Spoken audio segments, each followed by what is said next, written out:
আসসালামু আলাইকুম প্রিয় বন্ধুরা, আপনারা কেমন আছেন? আজকে বাসাতেই ওভেন ছাড়া এবং কোনো রকমের বেকিং ছাড়াই বিস্কুট তৈরি করে নিলাম, তাও আবার আটা দিয়ে। চলুন তাহলে বিস্কুটটা বানিয়ে নিই।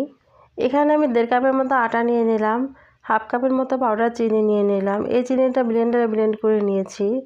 1 টেবিল চামচের মতো কর্নফ্লাওয়ার, 2 টেবিল চামচের মতো ঘি এবং কিছুটা রান্নার তেল নিয়ে নিলাম।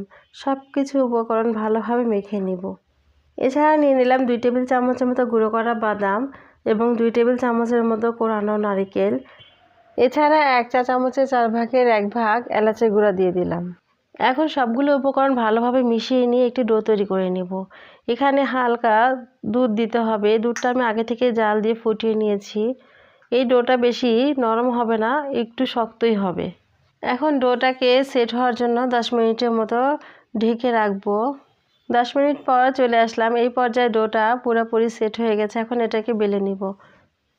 বেলে নেওয়ার সময় খুব বেশি চাপ দেওয়া যাবে না, আলতোভাবে চেপে চেপে রুটির মতো করে বেলে নিতে হবে। এই পর্যায়ে ডোটা পুরোপুরি বেলে নেওয়া হয়েছে। এটার পুরুত্ব 1/2 ইঞ্চির চাইতে চিকন হবে। এখন এটাকে বিস্কুটের শেপে কেটে নিলাম। এখন চুলায় একটি পাত্র বসিয়ে তেলটা হালকা গরম করে নিব। এবার বিস্কুটগুলো একে একে দিয়ে দিলাম।